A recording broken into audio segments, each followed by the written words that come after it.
On y est. Je suis là, en face de vous, sur YouTube. Ouais, alors, pour commencer, ce petit moment entre nous, je vais allumer une bougie, parce que j'adore les bougies et que je trouve que ça met une petite ambiance. Est-ce qu'il y a un super soleil et que vous allez quasiment pas voir la bougie? Ouais, probablement. Mais ce sera notre petit rituel pour commencer ce moment ensemble. Je vais d'ailleurs prendre ce micro à la main. D'abord parce que j'ai investi une petite fortune.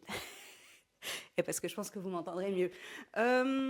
Alors, vous voyez, il n'y a pas de sponsor, il n'y a pas de grands moyens techniques, il n'y aura pas de montage, il n'y aura pas de, comment je pourrais dire, d'effets spéciaux, de musique, de je ne sais pas trop quoi. Non, alors déjà, j'ai peu de temps à allouer à tout ça, à tout ce qui n'est pas vraiment mon core business, donc le coaching. Ensuite, j'ai envie de partager, j'ai envie qu'on soit dans un moment entre nous. Alors, j'ai énormément réfléchi à un nom pour ce format-là sur ces vidéos YouTube. J'ai pas trouvé un truc qui me plaisait énormément. Du coup, en fait, en toute logique, on est entre nous, donc je vais l'appeler entre nous. Mettez-moi en commentaire des idées, si vous avez un truc qui vous pop-up là dans la tête et vous vous dites ah ça pour coaching Laurine ce serait top. Pour l'instant, ce sera entre nous. Ce sera entre nous. Je ne connais pas les codes YouTube. Voilà, je débarque en mode hyper méga simple, comme une copine avec qui vous pourriez avoir une conversation. Dans la majorité de mes contenus, je tutoie. Donc ça veut dire que je vais très très très vite oublier ce vouvoiement, même si je pense et j'espère secrètement que vous êtes plusieurs à regarder cette vidéo. On va se tutoyer. On va se tutoyer et je vais quand même expliquer pourquoi, pourquoi je suis là et pourquoi je me lance sur YouTube. Je vais boire un petit peu. Vous voyez, il n'y a pas de montage, hein. Je viens de mettre de l'eau absolument partout. Mais c'est de l'eau et c'est la canicule. Alors franchement, ça me fait du bien. Alors, pourquoi je suis là?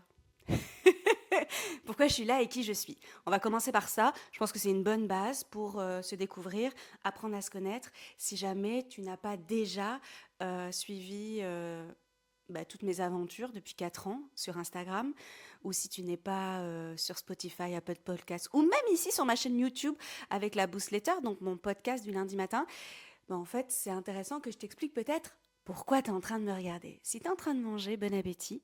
Si tu es en train de chiller, profite. Et profite de ce moment entre nous. Alors, ça fait au moins, je dirais, 2 ans, je pense, 2 ans, que j'ai des amis très très proches, ma famille de cœur. On va les appeler la famille C. Ok, la famille C, vous savez peut-être pas, mais ma vie privée est privée, absolument privée. Je partage absolument rien de mes proches, de mes amis, de rien en fait. Tout ce que je partage sur les réseaux sociaux a vraiment un but de transmission, d'inspiration, de motivation, d'éducation aussi par rapport aux neurosciences et par rapport à l'épanouissement féminin. Mais ma vie privée, c'est ma vie privée en fait. Donc on va les appeler la famille C. La famille C, euh, un frère et une sœur, voilà, pour les situer. Ils me tannent, mais vraiment, pour que je me lance sur YouTube. Parce que le format est beaucoup plus adapté à toi, Laurine. Tu as du temps, tu peux raconter ce que tu veux, comme tu veux, etc. En plus, j'ai pas de script, j'ai pas de prompt, vous allez vite vous en rendre compte. Et en fait, ça, c'est vraiment un format qui te correspond beaucoup plus que Instagram. Instagram, on en parle, mes abonnés qui me disent Laurine, 1 minute 30, en fait, c'est beaucoup trop court. Tu as commencé à évoquer un sujet, mais je trouve ça super intéressant et j'aimerais bien en savoir plus, etc. Ok, la Boost Letter. La Boost Letter, vous ne me voyez pas déjà. Vous pouvez pas voir toutes mes mimiques, toute ma manière de parler avec les mains et tout. Et je trouve que le podcast a quelque chose de très très intéressant parce que vous êtes uniquement focalisé sur le son de ma voix, vous n'êtes pas parasité par l'image, sauf qu'il y a des personnes qui sont 1000 fois plus à l'aise avec un visuel. Je parle de moi. Moi, j'utilise YouTube comme un podcast en fait. Je ne sais pas pourquoi les podcasts vraiment uniquement vocaux, j'ai vraiment du mal à rester accroché. Ah, je n'ai pas de TDAH, je ne sais pas trop quoi. Non, non, non. C'est juste que je préfère avoir un support visuel quand bien même je ne le regarde pas. Je sais, c'est super bizarre. Du coup, il y a aussi cette partie-là de mes abonnés, de ma communauté, qui me dit ouais, mais en fait, on aimerait bien avoir vraiment un moment de partage. Et là, j'en viens à mes clientes adorées, mes clientes d'amour, que ce soit en coaching individuel, que ce soit dans mes programmes, que ce soit au yoga du visage, qui à chaque fois me disent on a cette sensation de trop peu. Ça flatte énormément mon ego, mais surtout, ça vient titiller un petit peu ma curiosité et voir si ce format est plus adapté et si en fait, être en vidéo, être avec vous et parler de sujets plus ou moins précis, parce que vous allez voir que ça va partir à mon avis dans tous les sens, et ben peut justement combler ces petits besoins, ces petites demandes. Voilà, on y est. Ça, c'est le contexte. Est-ce que c'est extrêmement étrange pour moi de parler toute seule face à une caméra? Pas du tout, ça fait 4 ans que je le fais. Par contre, je trouve que c'est un sentiment assez étrange que d'être toute seule. Donc je vous invite vraiment à mettre des commentaires. C'est pas pour l'algorithme, c'est pour moi, pour me dire que en fait je parle vraiment à des gens, à des vrais gens qui sont en train de regarder cette vidéo. C'est la même chose sur le podcast. Je sais qu'il est écouté, je vois les stats, je sais qu'il est écouté. Mais vous mettez très peu de commentaires. Et donc en fait je suis là toute seule à parler, à parler, à parler. C'est moyen intéressant pour moi en fait, parce que j'ai besoin d'avoir votre retour, d'abord si ça vous plaît, et ensuite si vous avez appris quelque chose. Est-ce qu'il y a un avant, après quand vous consommez un de mes contenus? Consommer un de mes contenus. On est en 2025, si tu regardes cette vidéo dans le futur, magie d'Internet, sache que je suis parfois un petit peu en décalage par rapport à ce qui se fait, et parfois complètement dans le coup. Donc tu peux te prendre une petite boisson, un kombucha, parce que c'est vachement à la mode, un matcha, ultra à la mode. Et si t'es dans le futur, t'as le droit de rigoler parce qu'à mon avis, on n'en consomme plus. Voilà, ça c'est fait. Si t'aimes pas trop l'humour, etc., tu peux quitter la vidéo maintenant, parce qu'en fait, bah ici, on peut parler de neurosciences, on peut parler de santé mentale, on peut parler de santé physique, évidemment, avec tous les bobos du quotidien, on peut parler de mal-être profond, mais avec humour, avec douceur, avec bienveillance. Et c'est exactement mon univers coaching Laurine. Du coup, j'en viens à me présenter et je pense que je vais mieux m'asseoir déjà. Achetez des peluches à vos neveux et qu'ils les laissent chez vous. N'hésitez pas. Hop là. Alors attendez. Je vais juste... Ouais, je vous ai dit, on est vraiment tranquille à la maison. Aujourd'hui, pour ce premier épisode d'Entre nous, j'ai envie de parler de quelque chose qu'on ne soupçonne pas forcément, quelque chose qui est lourd à porter et qui explique une partie de qui je suis. Alors évidemment, dans Entre nous, je vais parler de moi pour parler de vous. Donc prenez tout ce qui vous parle et mettez en commentaire si vous avez envie que je développe certains sujets, etc. Franchement, c'est interactif. Alors interactif en décalage, évidemment, parce qu'on n'est pas vraiment en simultané. Mais c'est important pour moi que ce format vous convienne et vous aide, vous. J'ai envie de parler du fait d'entreprendre avec une maladie. Salut. J'ai envie de parler d'entreprendre avec une maladie invisible. Une maladie longue durée invisible. J'ai commencé ma carrière dans le milieu bancaire. J'ai travaillé pendant 10 ans dans 3 grandes banques ici à Bruxelles. Donc en fait, je suis expatriée ici à Bruxelles. Je pourrais dire immigrée. Je ne sais pas pourquoi on dit expatriée pour les gens comme moi. Bref, je suis française. Ça fait 20 ans que je suis à Bruxelles. J'ai commencé par le milieu bancaire, prison dorée, package salarial extrêmement intéressant. Je pense que j'ai rien à vous apprendre à ce niveau-là. C'est marrant parce que sur YouTube, en fait, je vous vois. C'est fou ça. Pourquoi je vous vois? Bonne question. Je vais faire un truc très naturel, donc en fait, je vais suivre systématiquement mon instinct. Donc là, je continue à vous voyer. Voilà, ça changera peut-être. Comme le format, comme les sponsors. Pensez à moi. Non, je plaisante. Je plaisante. Mais il y aura peut-être de la musique, il y aura peut-être un jingle, il y aura peut-être une intro. Bref, pour l'instant, il n'y a rien de tout ça et c'est parfait comme ça. Donc, j'en reviens à mon parcours. Donc, j'ai fait des études de relations publiques, à orientation économique, et puis je me suis lancée dans le milieu bancaire. Alors, je voulais avoir un job utile, encore une fois, je voulais servir l'autre, parce que ça, c'est quelque chose qui est vraiment ultra ancré en moi. La banque est au cœur de nos sociétés capitalistes.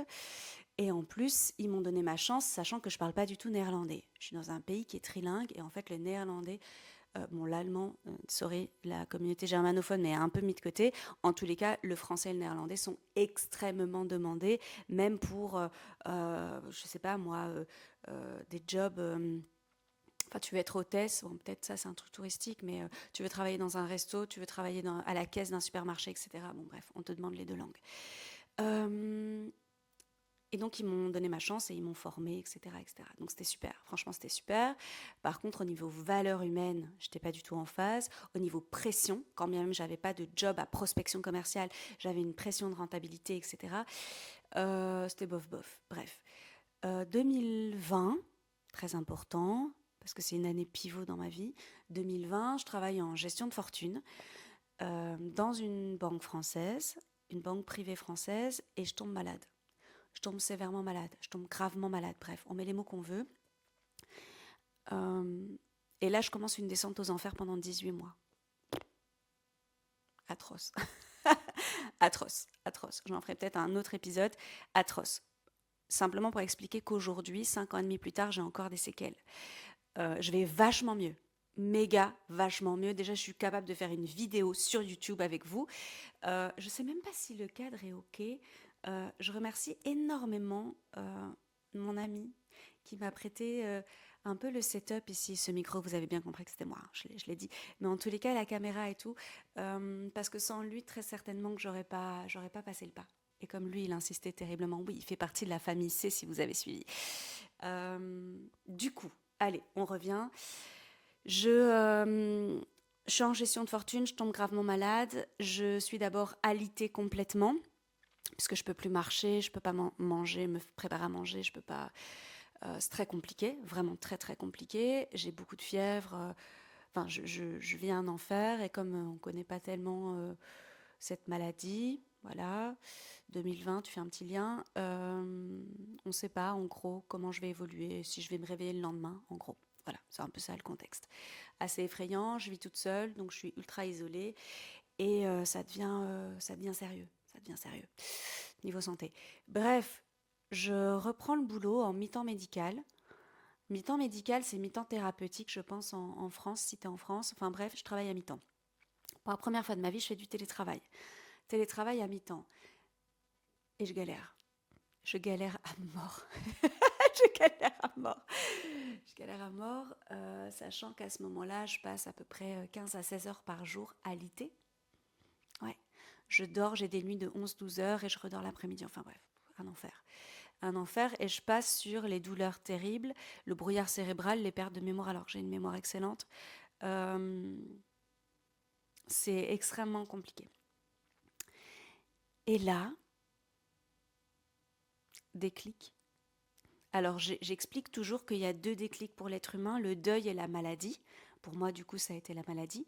Déclic 2021, je me réoriente. Je vais le faire très très court parce que j'aimerais expliquer le présent. Si ça vous intéresse tout ce parcours-là, comment je me suis réorientée, tout ça, n'hésitez pas à le dire. Donc 2021, je me réoriente et je retourne à l'école. J'ai 35 ans, je pense, à ce moment-là. Et je suis toujours malade.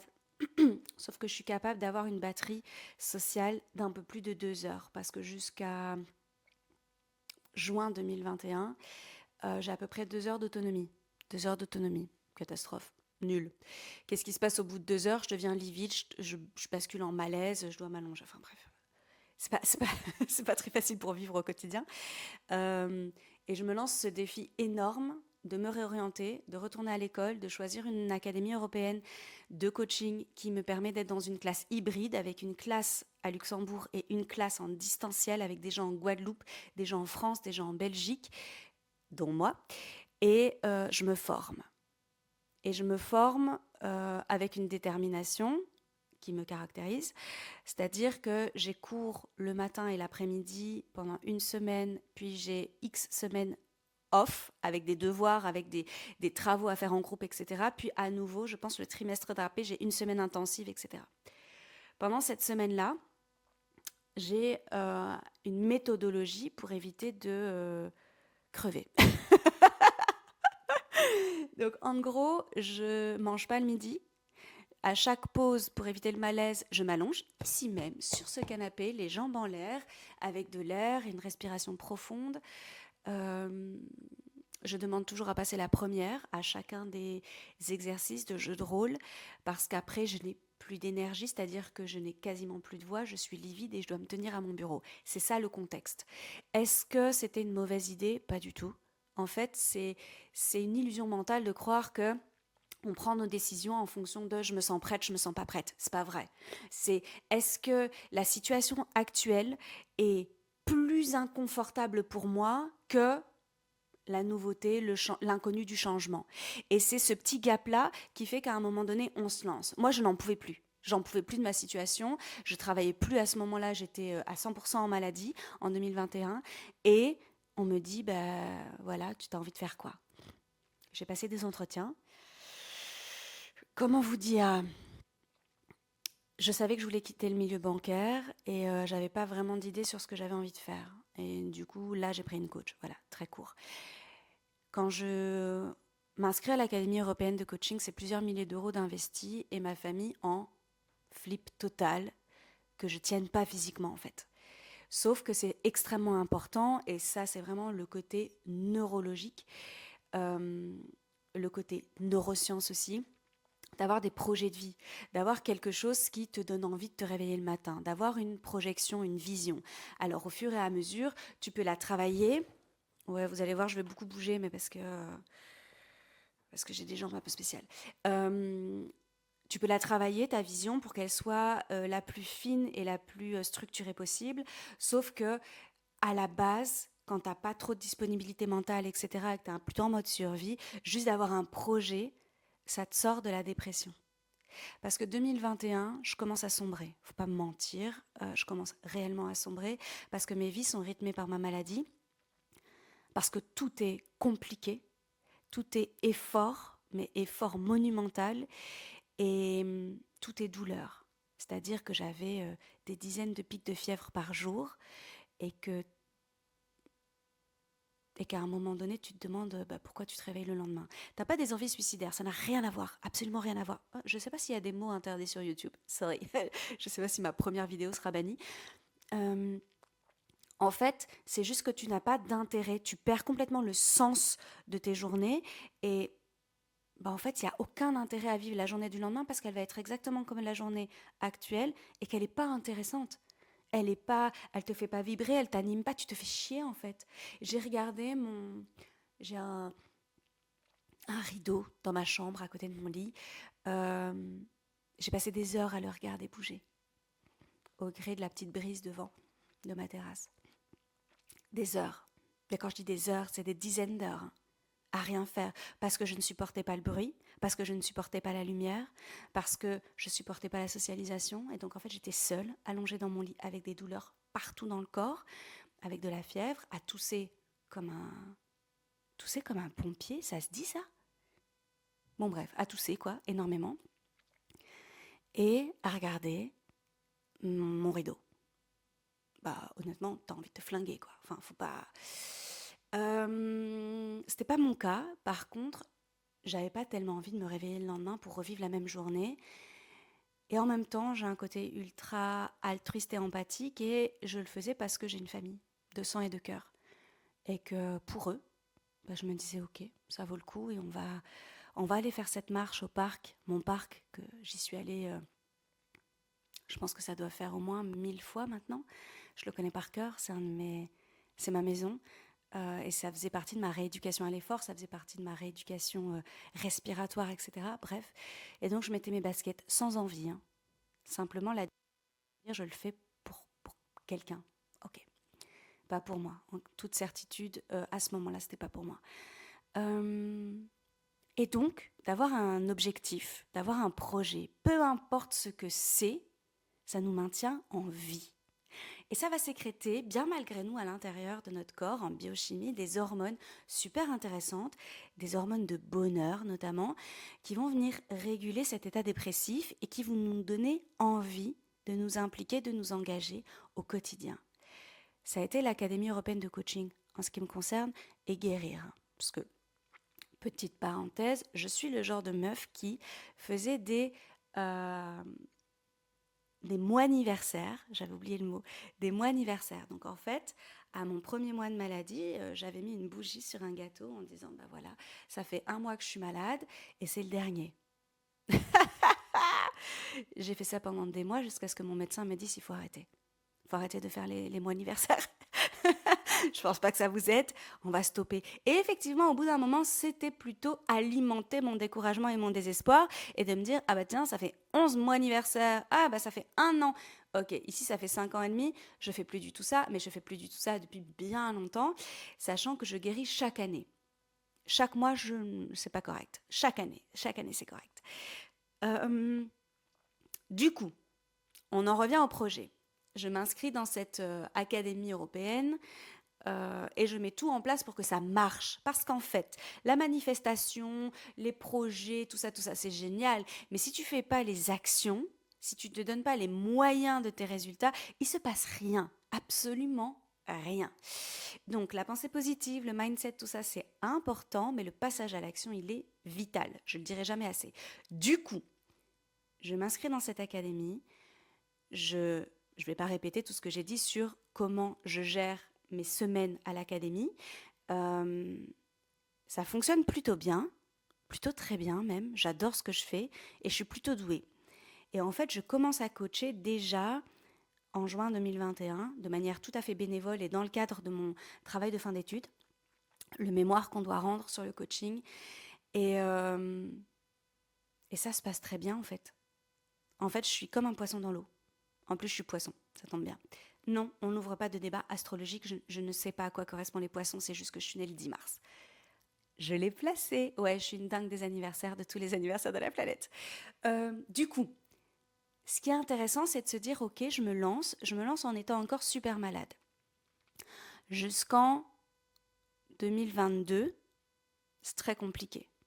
Je dors encore les après-midi, donc ça demande vraiment une adaptation. J'ai un accord pour travailler à mi-temps. Je deviens indépendante complémentaire. 1er octobre 2021, je pense, j'ai mon numéro TVA. Donc je suis indépendante complémentaire et je suis malade en même temps. Alors, si tu es en coaching avec moi, tu sais que la phrase que je viens de dire, on la fout à la poubelle. J'ai une maladie. J'ai une maladie longue durée. Je suis malade, c'est de la cognition, donc j'assimile la maladie à qui je suis. Or, c'est une des facettes de qui je suis.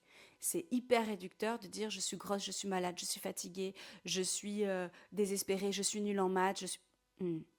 Ok. Donc apprenez à utiliser le verbe avoir, c'est extrêmement important pour éviter d'absorber le mal. Généralement, voilà. Je suis jolie, bon, ça pose de problème à personne a priori. Euh, mais même, je me trouve jolie, c'est quand même vachement mieux. Du coup, surtout avec le vieillissement, ouais, je vous ai dit ça partait dans tous les sens, surtout avec le vieillissement naturel et la société très problématique dans laquelle on vit, nous en tant que femmes, je me trouve jolie, c'est vachement mieux. Ok. Donc, j'ai une maladie qui ne se voit pas. J'ai une maladie qui doit s'expliquer et qui n'est pas comprise par la majorité des gens sur cette planète. J'ai une maladie qui m'épuise.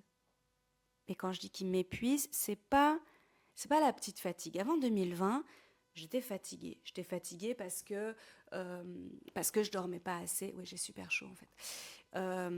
Parce que je dormais pas assez, parce que mon alimentation n'était pas géniale, parce que je faisais pas assez de sport, parce que on en reparlera de tout ça, parce que j'étais pas épanouie dans mon job, parce que j'étais pas épanouie avec mon mec, euh, parce que j'avais pas une vie qui était en comment je pourrais dire ça, qui respectait mes besoins en fait. Donc j'étais fatiguée comme n'importe quel salarié qui se réveille déjà avec un réveil. Il y a un souci là-dedans. Je coupe mon sommeil pour aller travailler, il y a un problème. Bref. Donc cette fatigue-là, elle est plus ou moins gérable. Ok. La fatigue de maladie, elle est ingérable. La fatigue de maladie, comment vous expliquez ça? C'est comme si vous dormez bien et puis le matin, au réveil, vous avez la sensation qu'un 2 tonnes vous a roulé dessus. C'est toutes les cellules de votre corps qui crient à la souffrance. Tout est effort. Tout est dans la souffrance, en fait. Tout est je puise dans mes réserves. Mais tout, se brosser les dents, se laver, discuter, coacher, tout. Avec cette petite pensée en trame de fond de ça va s'arrêter quand en fait? À quel moment je vais pas être dans l'épuisement? Parce que c'est vraiment ça, c'est un épuisement qui atteint après évidemment l'humeur, le mental, etc. Parce que le corps ne suit pas du tout. du tout dans ces cas-là. Là, au moment où je vous parle, je sors de 3 semaines d'épuisement. 3 semaines où j'ai galéré à mort, où je ne me suis pas arrêtée de vivre, ou parce que j'ai mis en place énormément de choses qui soutiennent ma santé et qui me permettent justement de continuer à avoir une activité complètement adaptée, mais de continuer à avoir une activité, donc de ne pas être paralysée à l'ité, ok. Paralysée, évidemment, c'est pas paralysé au premier sens du terme, hein, c'est vraiment être freiné. Euh, et ça fonctionne, sauf que ça fait grave chier, hein, mais complètement. Parce que dans ces moments-là, je ne vis pas tout à fait normalement. Dans ces moments-là, je dois prendre sur moi pour continuer à avoir une vie sociale, une vie professionnelle, etc. Et ça, c'est très compliqué à expliquer parce que ça ne se voit pas. Alors déjà, ça ne se voit pas parce que, je ne sais pas si j'ai encore mes taches rouges là. Je viens de prendre ma douche et bref. Je vous ai dit qu'on était entre nous et que je venais comme j'étais. Je ne suis pas maquillée, il n'y a, y a rien. Il n'y a pas de lumière, c'est la lumière du jour. Bref, on est vraiment en mode artisanal sur ce format. L'idée, c'est de vous dire quoi? C'est de vous dire qu'il y a une distinction à faire entre quelqu'un qui est fatigué parce qu'il a une vie qui ne lui convient pas et qui ne met pas encore les bonnes actions pour se réaligner à la vie qu'il souhaite pour lui ou pour elle. Et il y a, en fait, j'ai une maladie longue durée, j'ai une maladie invisible, j'ai une maladie mentale, j'ai une maladie physique, peu importe, qui me crée un épuisement. Et cet épuisement, c'est pas aller bouge-toi, c'est qu'une question de volonté. Non, pas du tout. La volonté n'a absolument rien à voir là-dedans. Mais rien. Ce truc de quand on veut, on peut, c'est pas vrai. En fait, quand tu as une maladie, il y a plein de trucs que tu veux et tu peux pas les faire. Et cette frustration-là, il faut certainement pas l'alimenter. Et donc, si vous avez quelqu'un qui a une maladie invisible dans votre entourage, ne le brusquez pas. La frontière est extrêmement fine entre l'inspiration et le moteur et je suis en train de te couler, de te mettre la tête sous l'eau, alors que tu es la première victime de ce qui t'arrive. Du coup, aujourd'hui, j'entreprends avec une maladie invisible. Une maladie donc qui ne se voit pas. Yes, merci Laurine, invisible, tout ça, tout ça. Une maladie qui ne se voit pas, mais c'est pas une maladie mentale, c'est une maladie physique. Et donc, très vraisemblablement que le yoga du visage que je pratique tous les jours depuis 4 ans maintenant, euh, m'aide à avoir un visage, le visage c'est notre carte d'identité, assez lumineux, solaire, etc., pour reprendre les mots de toutes les personnes qui me rencontrent, pour qu'on ne se rende pas compte que parfois à l'intérieur, je suis en train de mourir d'épuisement. Parfois, je donne des coachings ou des cours de yoga ou des ateliers. J'étais au lit avant, je suis au lit après. Et il y a cette faculté en moi que je n'explique pas, une espèce de force euh, qui m'anime au moment où je coach et où en fait je suis à 300% et la personne qui est en face de moi ne peut pas imaginer la souffrance que je vis à l'intérieur de moi. C'est pas pour me plaindre, pas du tout parce que j'ai choisi la vie que je mène, ok. Donc vraiment j'assume à 3000%, c'est juste pour vous expliquer ce que c'est que d'entreprendre avec une maladie invisible et une maladie longue durée qui n'a pas de qui ne se guérit pas en fait. Il y a pas de miracle. C'est juste le temps qui va m'aider et tout ce que je mets en place pour avoir une vie plus saine. Donc, tout ça pour vous dire que c'est possible. C'est possible à partir du moment où on s'écoute et où on met en place un système qui va favoriser l'énergie, qui va favoriser le respect de soi, qui va favoriser le respect de nos besoins, l'écoute de nos besoins. J'ai articulé mes journées de manière à ce qu'elles soient hyper respectueuses de mes besoins à moi, de mes limites à moi, de mes spécificités. C'est-à-dire que je ne vais pas coacher tôt le matin, je ne vais pas enchaîner les coachings, je vais pas... Non, c'est impossible pour moi en fait. Impossible. Alors je ne sais même pas si ce serait favorable pour un autre humain, mais je vais garder ça pour un autre épisode euh, parce qu'en fait, la société dans laquelle on vit nous rend malade. Et ça, on va en parler, mais on va en parler dans un autre épisode. Je sais pas, je suis à combien de minutes là? J'espère que ça vous intéresse déjà. Et ensuite, je me suis pas donné de cadre en fait par rapport à ces épisodes. J'aimerais bien que ce soit pas trop long, comme ça vous avez le temps de le placer dans votre planning, parce que je sais que tout le monde a une vie et que vous m'offrez déjà des minutes là de votre vie. Mais bref, je le ferai dans un prochain. Je vais me noter tous les sujets que j'ai envie d'aborder avec vous et ça reviendra. Ce sujet reviendra. Donc, la morale de cette histoire, c'est quoi?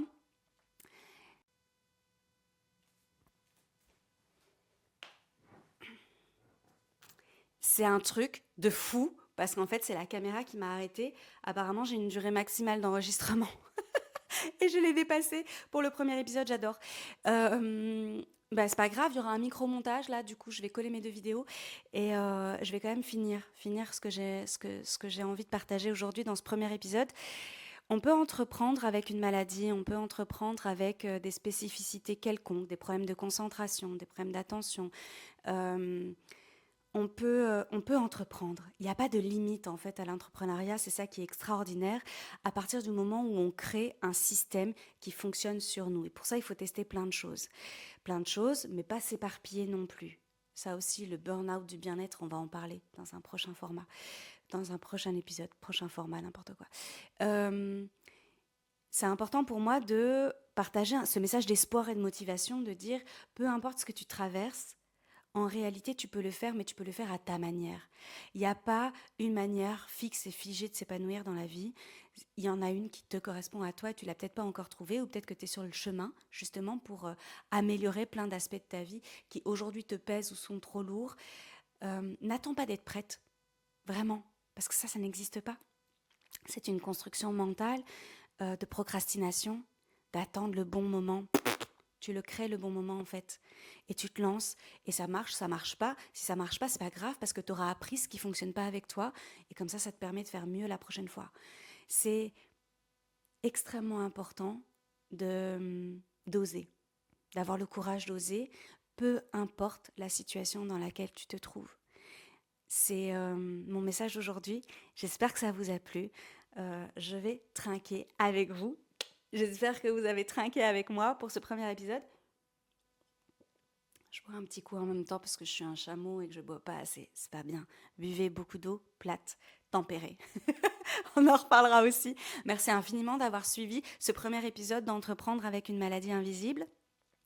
On peut évidemment détailler, je peux détailler plein de thèmes si vous le souhaitez. Mettez-moi dans les commentaires ce que vous avez pensé de ce premier format. Soyez doux et bienveillants, c'est la première fois que je me lance comme ça.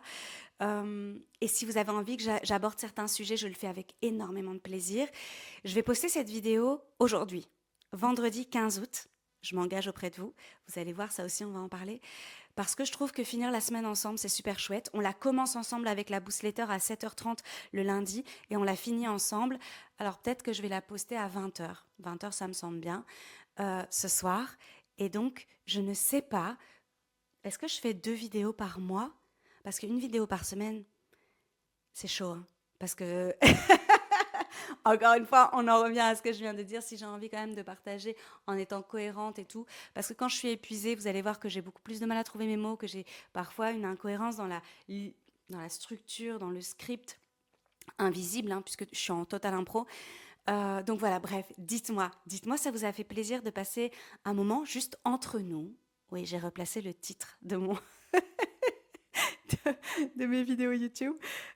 Dites-moi si c'était agréable pour vous et si vous avez envie que je continue. On va déjà partir là-dessus. Et si c'est OK, bah alors vous aurez une prochaine vidéo vendredi, à mon avis, dans 2 semaines. Je vous embrasse extrêmement fort. Prenez soin de vous, puis prenez soin des autres. Bisous boost.